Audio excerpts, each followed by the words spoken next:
Welcome back, our co-host, New York Times best-selling author John Gilstrand. Good morning. The new chill, caffeine-free Alonzo Perry. Yeah, no, I'm feeling the vibes. I actually learned it from Matt Harvey. I think he might have been the chill guy that was in the seat. Yeah? He needs to do Even keel. the late night show. Late night with Alonzo. I don't know if I have a deep enough voice for that. You can puff it up more. You could. Yeah. I'll work on it. I don't know if I want to break that on the air. Our guest in this segment is the U.S. Attorney for the Northern District, Matt Harvey. Good morning, Matt. Good morning. Wow. It's been, 3-4 months since I've been on here? Been a bit, but that's okay. You're busy. Been very busy. Yeah. Yeah, it's great to be back. Congratulations for quitting caffeine, I think. Yeah. I mean, I don't know if I should congratulate you or refer you for mental health. Let's take both, and we'll see which one works out better. Yeah. It's early. How long have you been without the caffeine now? It's been about, I would say, a week. So let's give it time. Yeah. No, it was painful the first week, but now it's just kind of smooth. Taking long naps. Why did you decide to give up caffeine? I never asked. For peace of mind. It didn't coincide with Lent, did it? No. How much were you drinking? A lot. Okay. My order at Starbucks was 4 shots of espresso over ice. Okay. So, I figured, I'm a little high strung, and I need to tone it down a bit. Hi, my name's Alonzo, and I'm an addict. Hi, Alonzo. Wow. I mean, I go through the portal. That was too much. Yes. All right. I retract saying you needed it. You're doing the right thing. The right thing, buddy. Wow. Your heart was. Woo. Matt, I understand you have some news. I do. Yeah. So this is breaking news, as we say in the business. Your business or my business? In your business. Oh, okay. I used to be your business too. Well, it was a hobby, right? Like it was Sure. an unpaid thing. But no. So yesterday, unsealed was an indictment for a Lacey Act violation, and this is something that's a little different that you don't hear a lot about, but it is a federal offense, and I think it's serious. And it's allegations that this act has been violated, and the essence of that Lacey Act is that when you're transporting wildlife into the state, they require certain immunizations and proof of that. And that is obviously a concern to keep the population of wildlife in West Virginia healthy. And there is allegations in this indictment that will be on our Facebook page as well. What was the specific animal type? It was a white-tailed deer. White-tailed deer. Yeah. And, it's our wildlife is important. And this is in general. As a sportsman and a native West Virginian and a long life West Virginian, I know how important wildlife is to us. It is a way to feed your loved ones. It is a way to make memories with your son or daughter, which I'm definitely looking forward to in my life. It's a way of connecting back to the way we were made to be, which is one with nature. And this is a beautiful bounty that our good provider has given to us, is the woods, and we should drink from it and eat from it as often as possible. And that also requires a burden on us to protect it as much as possible. So I'm all for trying to keep our wildlife healthy and available as much as possible. Was this one deer or many? It was a couple of deer, from what I understand, in the allegations. But I don't want to get into too many details because, again, it's an allegation, and I'll just speak to the indictment that was unsealed in this case. All right. And can you tell us how the person was caught? Or is that too much of the case? Well, that's too much of the case at this point. Well, let me ask you this: poaching and some of these other things that threaten our wildlife, are those common crimes that happen, or is this something that we're trying to mitigate before it becomes a larger issue? Well, so poaching is more addressed at the state level. Okay. Crime, and yes, that does happen a lot.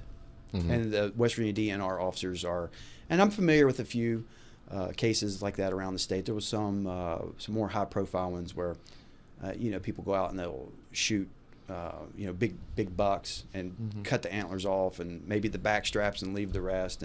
And as a hunter, I have also personally seen instances of poaching. I remember, I don't know, 15 years ago or so, I had a nice little hunting spot back in Monroe County. And first day I got in there and I didn't see much. And at the end of the day, when I was kind of walking out, I found why I didn't see much. Somebody had come in there and just shot like 7 does and just left them.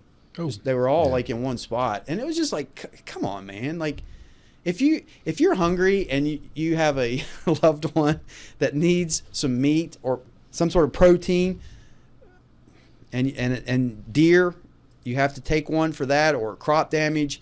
But this wasn't that. This was not a farm. It was a holler, right? That was owned by my family, and someone had trespassed in there and mowed out deer. And I'd waited all year to go in there and hunt, and I try to stay out of my hunting spots before the season. You go in there, try to limit the activity in there, and then to have that happen I was angry. Yeah. Yeah, I mean, rightfully so. You're supposed to run them over with your car, not. I know. Well, I've done that too. So now we're talking a lot about state law instead of federal law. Yeah, let's talk about federal But law. before we go there, are there rules that allow subsistence hunting? If you can't afford to go to the grocery store, can you go out and shoot a deer? That'd be a state law. I understand, but you used to be a state prosecutor, so Did I? No, yeah, sorry. I'm unfamiliar with that. Okay, all right. That's But prosecutorial discretion. Come on, man. If somebody's feeding a family, if they're doing it, but crop damage permits are a legitimate thing that farmers are available to them to, and keep deer are pretty hard on crops, They eat all my tomatoes every year. They do. Well, you stop growing good tomatoes, Rob. Yeah. What we try to do is we bought cherry tomato plants, put them in pots, and put them on our deck, and then the squirrels ate those. That's good. You share the love. Hey, so let's pivot to federal stuff. Okay, let's talk about federal. And again, remember, I've been in the job for 4 months. Yeah. And it's pretty exciting and very rewarding work. Is there? I don't know where you go. Are you doing? For the first 4 months, it's like any other job, I would guess. The first couple of weeks are where is the bathroom, and just kind of getting getting oriented. So, are you now in a position of being almost done with the prosecutions that you inherited, that crossed from one jurisdiction to the other? No, you mean one? Yeah, not one jurisdiction, but right. Term of service.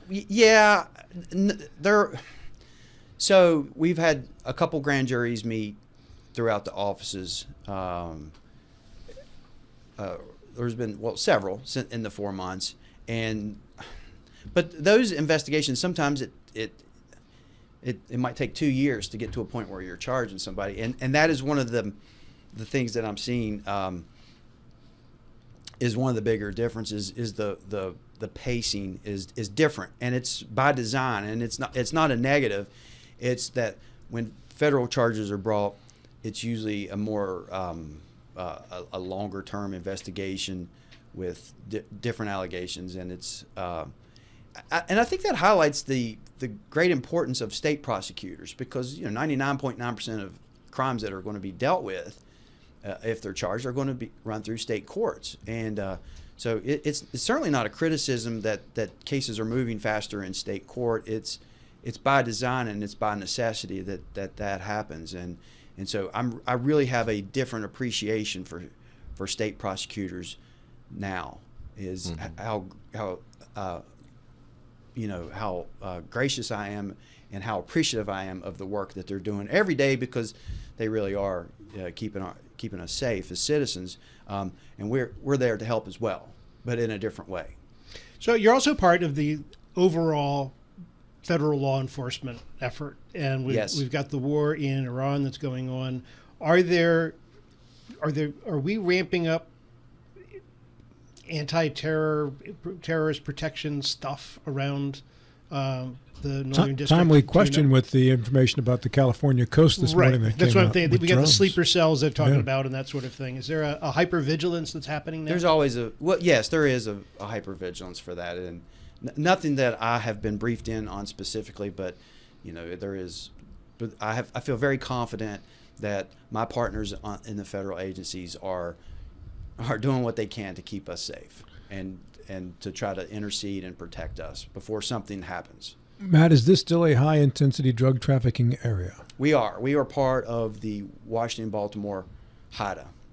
And who do you work? Oh, go ahead. Oh, well, what's interesting about for this district, the Northern District, is we're also in another HIDA in other parts of the state. HIDA. High intensity drug trafficking area. Okay. And we're in the Appalachian HIDA. And so Where does that cover? well, we have Ohio County, Marshall County, Brooke County, and Mon County. There's a couple more. I'd have to look at a map. It's okay. But I have been to all of our task force so far throughout the Northern District, and spoke with the people that are working there, and it's interesting the differences between the drug markets in West Virginia. It's not one size fits all. It's pretty interesting. Elaborate. Well, you have different source cities. Number one, Let's start with Baltimore. that's definitely a source city, and What primarily comes out of Baltimore? right now fentanyl, and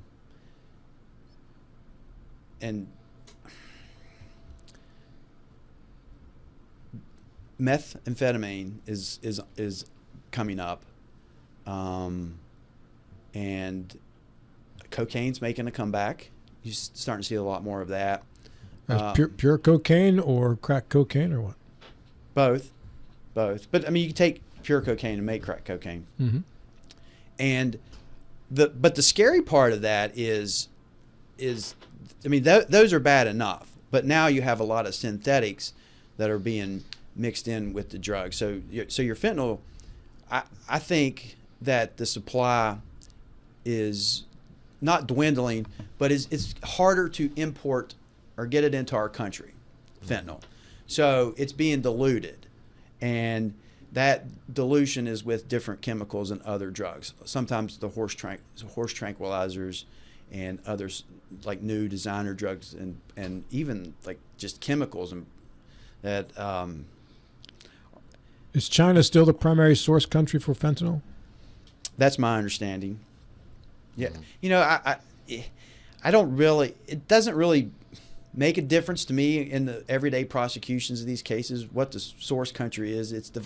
We're at the end of the line, and so that's what I'm trying to protect. Mm-hmm. And going back to our different source cities, you have in other parts of the state like the northern Panhandle, and even in the north central West Virginia, you have Detroit's always a big player, Columbus. You have a little bit out of Pittsburgh and Chicago as well. So it's How about D.C., or is it mostly Baltimore? It's here? mostly Baltimore, but yeah, kind of Baltimore, D.C., sometimes, New York, you see that sometimes too, or New Jersey. And so this is an attractive market for different reasons.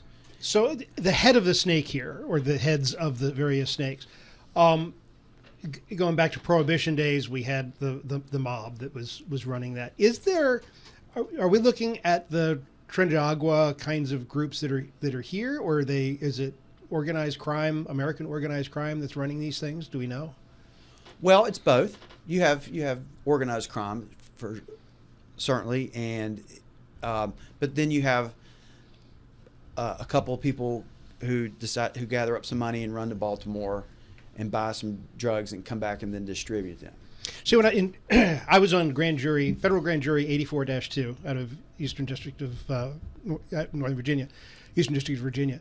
And then the big thing that we were hearing on the grand jury were the yahoos out in the woods that were cooking PCP, phencyclidine, and other things. But it was all homegrown. We weren't dealing with a lot of this organized stuff. Are those still there? Do we still have the stills that are manufacturing drugs out in the woods? I'm sure there probably is. It's just not something that's as prevalent now. Okay. I remember that when I was a state prosecutor, you'd have your meth labs and your mobile meth labs, and then you'd have to decontaminate them, and the EPA come in and have to tear the house down or do some sort of remediation to get those habitable again. Don't see that as much. I think it's economics is the drives this illicit market, and so if pure, beautiful crystal meth from Mexico is coming over, and I say that because it looks just like candy, or it's so clean. It's kind of scary like that, and then you could go to Baltimore and buy it, or run up to Pittsburgh, or run over to Columbus and get all you want, then versus having to go doctor shopping and maybe come up with a few pills. Mm-hmm. So it's like squeezing a balloon, right? You squeeze one, and that's how a lot of these markets work. When do drug offenses cross from federal crimes to state crimes? Like if I know nothing about how to buy drugs or anything, but if I go to the guy on the corner and I buy drugs, have I violated a federal law at that point?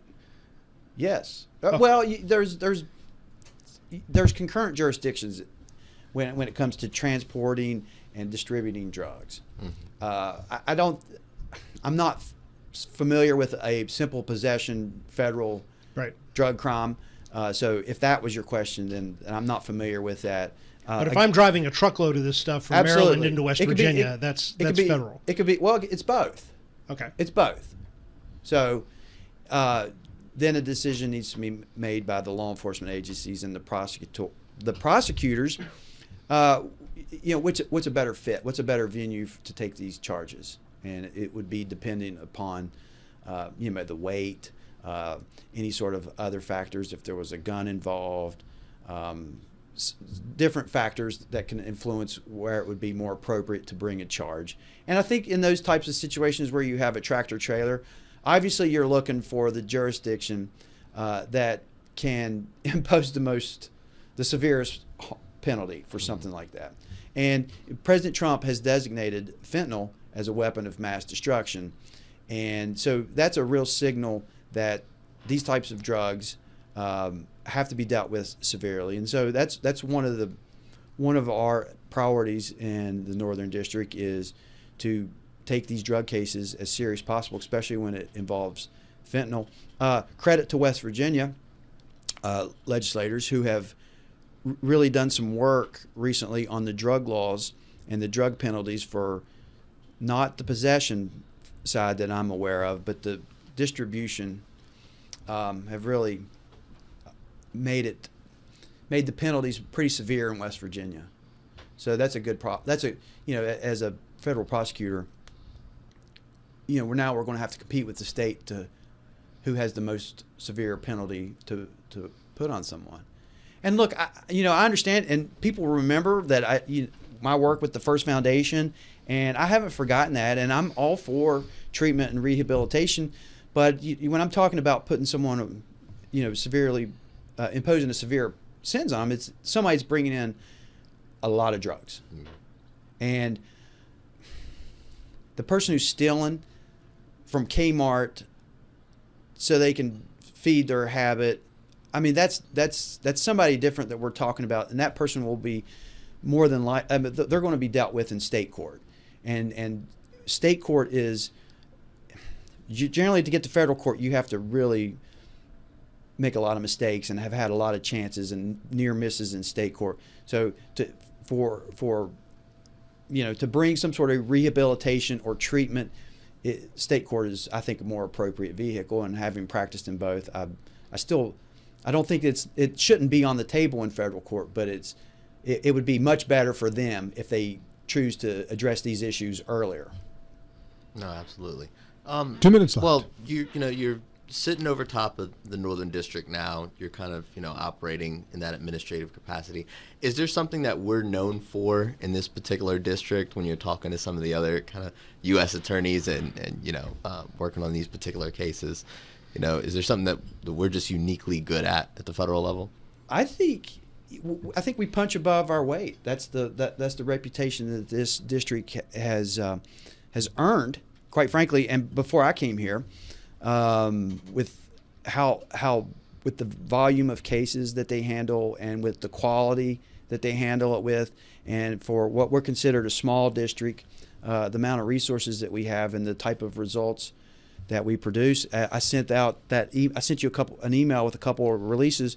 We crossed the $250 million mark in recovery of federal monies, and that's not 1 year, but a small district in recovering that kind of money since these numbers have been tracked to cross that threshold of $250 million taxpayer dollars, or monies that have been taken, ill-gotten monies taken away from lawbreakers. Yeah, well, sometimes they're bad guys, sometimes bad girls, but lawbreakers. Somebody have run afoul of the law, either intentionally or through some sort of negligence. That's incredible. That's an incredible feat, and happy to have that announcement and to honor. And I get the credit for that. My name goes on that press release, but that happened for decades before I got here. That started, and so it was me. I wanted to make sure that the office and the staff that works there had gotten the proper credit for that. Bill Powell and Bill Ehlenfeld preceded you, right? Well, they did, but this was more not towards them, but even before them. No, the people that work, the others who were not the others specific in the US office. attorney. Yeah, yes, but they certainly deserve as much credit as anybody as well. Hang on a second, Matt. Final minute coming up after we do these. Matt Harvey, final 30 seconds to get this piece of news out. Yeah, I want to highlight a case that the Northern District is pursuing. It was an indictment against Cody Lee Smith, who was threatening the president and our ICE officers, and that indictment is out there. And I think the important thing to realize is that I want to highlight is from incident date to indictment date was less than a month. That's efficient. Thank you, sir. Appreciate your appearance this morning. Thank you. Alonzo, see you tomorrow. And Mr. Gilstrap in about a week and a half. Yep.